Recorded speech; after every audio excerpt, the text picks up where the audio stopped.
క్రీస్తునందు ప్రియమైన దేవుని బిడ్డలందరికీ ప్రభు అయిన యేసుక్రీస్తు యొక్క పరిశుద్ధమైన నామములో house of vision international ministries తరపున మీ అందరికీ వందనాలు తెలియజేస్తున్నాం.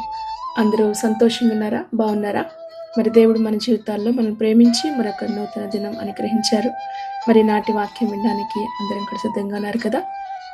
ఫిబ్రవరి మాసం 3వ తారీఖు 2026వ సంవత్సరం. ఈనాటి వాగ్దానం ఆదికాండం 48వ అధ్యాయం 20వ వచనం. ఎఫ్రాయిము వలెను మనష్షే వలెను దేవుడు నిన్ను చేయును. పూర్తి వచనం. అతడు వారిని దీవించి, ఎఫ్రాయిము వలెను మనష్షే వలెను దేవుడు నిన్ను చేయునుగా కానీ ఇజ్రాయేలీలు నీ పేరు చెప్పి దీవించెదరనెను. అలాగూ అతడు మనష్షే కంటే ఎఫ్రాయిమును ముందుగా ఉంచెను. ఇది కేవలం ఆశీర్వాదం కాదు, ఇది భవిష్యత్తును తిరగరాసే ఒక ప్రకటన. యాకోబు యొక్క పెదవుల నుంచి వచ్చిన ఈ మాటలు ఈ రోజున మన జీవితాలపై ఎంతో ప్రభావాన్ని చూపించేవిగా ఉన్నాయని మనం గుర్తించాలి. ప్రియమైన దేవుని బిడ్డలారా, మనుష్యుడు ఆశీర్వదించగలడు కానీ ఆశీర్వాదానికి అర్థాన్ని ఇచ్చేది మాత్రం దేవుడే. ఆలోచించండి, యాకోబు వృద్ధుడయ్యాడు, కనులు మందగించాయి, కానీ తన యొక్క ఆత్మీయమైన చూపు చాలా స్పష్టంగా కనిపిస్తున్నట్లుగా, భవిష్యత్తును స్పష్టంగా చూస్తున్నట్లుగా ఈ మాటలు పలుకుతా ఉన్నాడు. యోసేపు జీవితంలో కలిగిన గాయాల మధ్యలో నుండి వెల్లడి అయ్యే దేవుని యొక్క కృపను యాకోబు చూస్తున్నట్లుగా మనం ఇక్కడ చూస్తున్నాం, గుర్తించగలుగుతున్నాం. ఈ ఆశీర్వాదం కేవలం ఈ ఇద్దరు పిల్లలకు మాత్రమే కాదు, ఈరోజు నీ వాక్యం వింటున్న ప్రతి ఒక్క విశ్వాసకి కూడా, దేవుని బిడ్డలంగా ఆయన రక్తంలో కడగబడిన ప్రతి విశ్వాసకి కూడా ఈ యొక్క వాగ్దానము దేవుడు మనందరి జీవితాల్లో కూడా జరిగించాలని ఇష్టపడుతూ ఉన్నారు. ఈ వాక్యము పోరాడుతున్న వారికి కొరకు పలుకుతున్న దేవుని యొక్క అద్భుతమైన మృదువైన స్వరం. ఇది గొప్పవారికి కాదు, కానీ జీవితంలో విరిగిపోయి ఇక కన్నీళ్లే మిగిలినయా, ఇక మా ఆశలన్నీ అణగారిపోయినాయా అని ప్రశ్నిస్తున్న వారికి దేవుడు ఈరోజు ఇస్తున్న వాగ్దానం. ఈరోజు మీరు ఏమై ఉన్నారో అన్నది కాదు, మీ గమ్యం ప్రాముఖ్యం. యోసేపు చాలా పరీక్షించబడ్డాడు, వేదనల గుండా నడిపించబడ్డాడు, కానీ తన గమ్యం అద్భుతమైన ఉన్నతమైన విజయాన్ని సాధించినట్లుగా చూస్తాం. మన జీవితం కూడా అంతే. ఈ రోజున మీరు ఏ స్థితిలోనైనా ఉండండి, ఎటువంటి కష్టస్థితిలో బాధించబడుతూ పరీక్షించబడుతూ వెళ్తున్నా కానీ గుర్తుంచుకోండి, నీ పేరుని బట్టి, అంటే ఇజ్రాయేలీలు నీ పేరుని బట్టి ఆశీర్వదిస్తారంటే ఆశీర్వాదం నీలో నుంచి వెళ్ళాలి, నీ ద్వారా వెళ్ళాలి. నిన్ను దేవుడు దీవించి నీవు అనేక మందికి ఆశీర్వాదంగా ఉండాలి. ఇది దేవుడు తన బిడ్డల పట్ల ఆయన కలిగి ఉన్న ఉద్దేశం. మనష్షే అంటే గతం, ఎఫ్రాయిము భవిష్యత్తు. దేవుడు రెండింటినీ కూడా ఆశీర్వదించాడు. చూసారా, నీ పేరుని బట్టి దీవించదరన్నమాట. ఇజ్రాయేలీలు నీ పేరుని బట్టి దీవించాలి. దేవుడు నేరుగా కాదు, నీ ద్వారా ఆయన పనిచేయాలని ఇష్టపడతా ఉన్నాడు. నీవు ఆశీర్వాదం పొందే వ్యక్తిగా ఆశీర్వాదం నీ నుంచి వెళ్ళాలి అనేక మందికి. ఎఫ్రాయిము ఫ్రూట్ఫుల్నెస్, ఫలించుట, మనష్షే ఫర్గెటింగ్, మరచిపోట. అసలు యోసేపు ఈ పేర్లను తన బిడ్డలకి ఎందుకు పెట్టుంటాడు? ఈ పేర్ల ద్వారా ఏ సందేశం ఇవ్వాలనుకుని ఉంటాడు? ఆలోచించండి. మనష్షే అన్న మాటకు అర్థం నా బాధ మర్చిపోయాను. ఎఫ్రాయిము నాకు బాధ కలిగిన దేశమందు దేవుడు నన్ను అభివృద్ధి పరిచాడు. ఎంత బాధ కలిగి ఉంటుంది ఆ దేశంలో, ఎంత నలిగిపోయి ఉంటాడు యోసేపు తన జీవితంలో, ఎన్ని శ్రమల గుండా వెళ్ళుంటాడు. ఆలోచించండి. చాలామంది ఇలా ప్రార్థన చేస్తారు, ఏమనంటే, ప్రభా నా బాధ నేను మర్చిపోవాలయ్యా, నా కష్టం నేను మర్చిపోవాలి. కానీ దేవుడు అంటాడు, నీ బాధ మధ్యలోనే నేను ఆశీర్వదిస్తాను, నీ శ్రమలోనే నేను దీవిస్తాను. ఇది దేవుడు ఎఫ్రాయిము మనష్షే పేర్లను జ్ఞాపకం చేసి ఈరోజున మనతో మాట్లాడుతున్నమాట. యోసేపు మోసం చేయబడ్డాడు, చెరసాలలో వేయబడ్డాడు, అన్నదమ్ముల చేత మరిచిపోబడ్డాడు. కానీ దేవుడు అంటున్నాడు, నీ గతం, నువ్వు నడిచి వచ్చిన మార్గం ఎప్పుడు నీ భవిష్యత్తుని ఎప్పుడు కూడా కంట్రోల్ చేయదు. గుర్తుపెట్టుకోండి.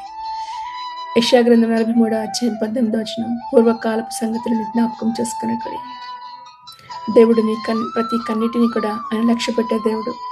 56వ అధ్యాయం కీర్తన గ్రంథం 8వ వచనంలో ఆయన నా కన్నీళ్లను తన యొక్క కవిలిలో దాచిపెట్టినని భక్తుడు చెప్పిన మాటల్ని మర్చిపోమాకండి. ఆయన తన బిడ్డలు ఎప్పుడు కూడా మర్చిపోయే దేవుడు కాదు. శ్రమలో వెళ్తున్నావా, కష్టంలో వెళ్తున్నావా, నిందల గుండా వెళ్తున్నావా, చేయని వాటికి ఊరికి అనిపించుకోవాల్సి వస్తుందా? ధైర్యంగా నిలబడండి. ఏ మాట చెప్పినా కానీ అర్థం చేసుకోరులే ఇంకెందుకు అని ఈరోజు మౌనమైపోయారా? భయపడమాకండి, ధైర్యం తెచ్చుకోండి. దేవుడు నిన్ను మర్చిపోయే దేవుడు కాదు.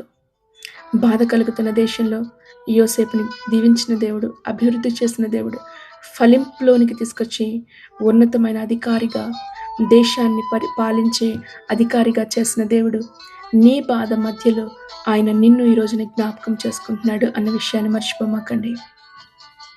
కన్నీళ్లతో విత్తువారు సంతోషగానంతో పంటకు వస్తారు. ఖచ్చితంగా దేవుడు అద్భుతమైన ఫలితాలను దేవుడి జీవితంలో గ్రహిస్తాడు. బాధ మధ్యలో అభివృద్ధి యోసేపు యొక్క జీవితం. ఉత్తమమైన ద్రాక్షావల్లి దేవుడి యోసేపు జీవితాన్ని ఆశీర్వదించాడు. కీర్తన గ్రంథం 66:12 నరులు మా నెత్తి మీదకి ఎక్కినట్లు చేసేటివి, మేము నిప్పులలో నీళ్లలో పడితిమి, అయినను నీవు సమృద్ధి కలిగిన చోటికి మమ్మల్ని రప్పించినావు ప్రభా. అవును కదా, ఈ రోజున ఒకవేళ ఈ వాక్యం వింటున్న మీ జీవితాల్లో మీ స్థితి ఈ రీతిగా ఉందేమో. నరులు మిమ్మల్ని మీ నెత్తి మీదకి ఎక్కినట్లుగా బాధిస్తూ ఉన్నారా? శ్రమే చూపిస్తూ ఉన్నారా?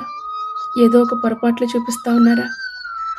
మీరు మంచి ఆలోచించిన దానిని చెడుగా తీసుకుంటున్నారా? ధైర్యంగా ఉండండి. దేవుడు నిన్ను సమృద్ధి కలిగిన చోటికి, నెమ్మది కలిగిన స్థలంలో దేవుడు మిమ్మల్ని నిలబెట్టబోతా ఉన్నాడు. ఆయన బాధ కలిగిన దేశం ఎప్పుడు కూడా నీ చిరునామా కాదు సుమా. ఆ బాధలోనే దేవుడు నిన్ను విడిచిపెట్టడు సుమా. ఆయన నిన్ను మర్చిపోయే దేవుడు కాదు, నిన్ను జ్ఞాపకం చేసుకునే దేవుడు.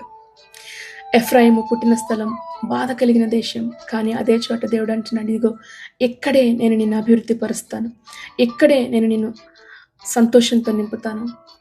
అరణ్యము సంతోషించాలి, ఎడారిలో అద్భుతమైన పుష్పాలు పూయగలగాలి. యెషయా 35:1 ప్రకారం దేవుడు నీ ఉన్న చోటన దేవుడు తన పని మొదలు పెట్టాలని ఇష్టపడతా ఉన్నాడు. సెకండ్ పాయింట్, ఇక్కడ యాకోబు యొక్క ఆశీర్వాదాన్ని కనుక మనం చూస్తే, చిన్నవాడు పెద్దవాడయ్యాడు, క్రమం మారింది. యాకోబు ఎఫ్రాయిము మీద కుడి చేతి నుంచాడు. ఇది మానవుని యొక్క లాజిక్ కాదు, దైవికమైన ఎంపిక. 1 కొరింథీ పత్రిక 1:27 లోకంలో బలహీనులైన వారిని, ఎన్నిక లేని వారిని దేవుడు తన కొరకు ఏర్పాటు చేసుకుంటున్నారనే విషయాన్ని మర్చిపోమాకండి. ఈ రోజున మీరు బలహీనంగా ఉన్నారని కృంగిపోతున్నారా? ఎన్నిక లేని వారిగా ఉన్నారని చింతతో వేదంతో ఉన్నారా? అయితే దేవుడు నిన్ను ఎన్నుకుని ఉన్నాడు. ప్రియులారా, మీరు పిలువబడిన పిలుపును గురించి ఆలోచించుతురా అని పౌలు మనకి జ్ఞాపకం చేస్తున్న విషయాన్ని మర్చిపోకండి. నువ్వు ఈ రోజున తక్కువగా చూడబడుతున్నావేమో, చివరి వానిగా, ఎన్నికలేని వానిగా చూడబడుతున్నావేమో. అయినా కానీ దేవుడు అంటున్నాడు, ఇదిగో నేను నిన్ను ముందుకు తీసుకురాబోతా ఉన్నాను. నీ జీవితం మీద దేవుని యొక్క చేయి ఉంది అన్న విషయాన్ని మర్చిపోమాకండి. యాకోబు తన ఆ పిల్లల మీద తన చేతులు ఉంచాడు. అవును, ఇది ఒక ఆచారం కాదు, కానీ దైవికమైన కాపుదలకు గుర్తు. యెషయా గ్రంథం 49:6 ప్రకారం నేను నిన్ను నా అరచేతుల్లో చెక్కుకున్నాను అంటున్నాడు కదా. దేవుని చేతిలో నీవుంటే ఆయన నిన్ను చెక్కుకుని ఉన్నాడు కనుక ఆ మాటను నమ్మండి, విశ్వసించండి. ఆయన చేతుల్లో నుంచి నువ్వు జారి పడిపోవడానికి ఎలాంటి అవకాశం కూడా లేదు. ఈ వాగ్దానం కేవలం యోసేపుకి, తన 2 బిడ్డలకి మాత్రమే కాదు. ఈ యొక్క వాగ్దానం, ఈ వాక్యం వింటున్న ప్రతి ఒక్కొక్కరి కుటుంబాలకు, సంఘాలకు, భవిష్యత్ తరాలకు కూడా వర్తిస్తుంది అన్న విషయాన్ని మనం జ్ఞాపకం చేసుకోవాలి. కీర్తన గ్రంథం 112:2 ప్రకారం వాని సంతతి వారు భూమి మీద బలవంతులగుదురు, యథార్థవంతుల వంశపు వారు దీవించబడుదురు. ధైర్యం తెచ్చుకుందాం. దేవుని యొక్క వాక్యాన్ని బట్టి ప్రతి ఒక్క లేఖనం కూడా మనల్ని బలపరుస్తూ ఉంది. ఇప్పుడు నీవు అనుభవిస్తున్న కృప గుర్తుపెట్టుకోండి, నీ పిల్లలకి తరాలకు అది ప్రవహించాలి. దేవుని ప్రేమించి వారికి సమస్తము మేలు కలుగుటకే సమస్తము సమకూడి జరుగుతున్నవని ఎరుగుదుము అని వాక్యం మనల్ని ధైర్యపరుస్తూ ఉంటుండగా, ఈరోజు నీ వాక్యం వింటున్న మీరు ఒకవేళ విరిగిపోయిన స్థితిలో మీరున్నారా? గాయపడిన స్థితిలో ఉన్నారా? బాధ కలుగుతుందా? మీరున్న ప్రాంతం, ఇక్కడ నేను ఉండలేను, నివసించలేను ఈ ప్రజల మధ్యన అని మీరు అనుకుంటున్నారా? ధైర్యం తెచ్చుకోండి. అదే స్థలంలో దేవుడు మిమ్మల్ని అభివృద్ధి పరచబోతా ఉన్నాడు, దీవింప చేయబోతా ఉన్నాడు. అందరికంటే కూడా, నీ చుట్టూ ఉన్న వారి కంటే, నీ చనికాని కంటే కూడా దేవుడు నిన్ను ఉన్నతంగా ఆయన దీవించి ఆశీర్వదించబోతా ఉన్నాడు. ఆమేన్. ఈ వాక్యం ద్వారా ప్రభు మనల్ని దీవించి ఆశీర్వదించునుగాక. ఆమేన్. ప్రార్థన చేసుకుందామా? మహాపరిశుద్ధుడైన యేసయ్యా, మీ పరిశుద్ధమైన నామమును బట్టి నీకు వందనాలు.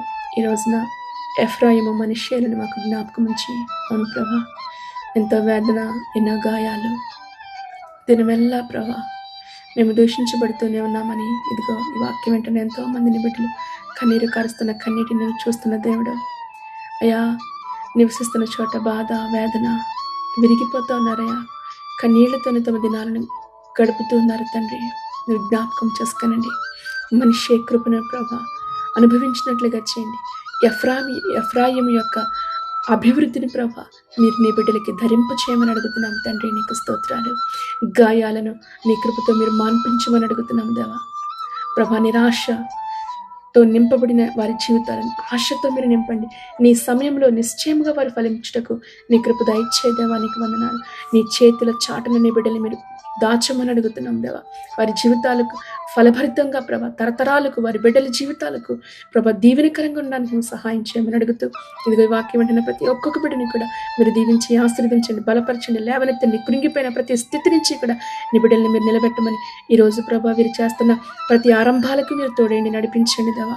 నిశ్చయంగా ఇదిగో ప్రభా నేను చేస్తున్న ఉద్యోగాలను దీవించండి, పిల్లల చదువును భవిష్యత్తును మీరు ఆశీర్వదించమని అడుగుతూ ఈ సన్నిధిలో వీరు ఏ సమయంలో ఏ స్థితి కొరకు ఏ పరిస్థితుల కొరకు అడుగుతూ ఉన్నారో నిశ్చయంగా ప్రభు నువ్వు జరిగించే దేవుడు గనుక మేలుకై నీ బిడ్డల్ని జ్ఞాపకం చేసుకోమని ప్రభు అయిన యేసుక్రీస్తు నామములో ప్రార్థించి నీ బిడ్డల్ని ఆశీర్వదిస్తున్నాము తండ్రి.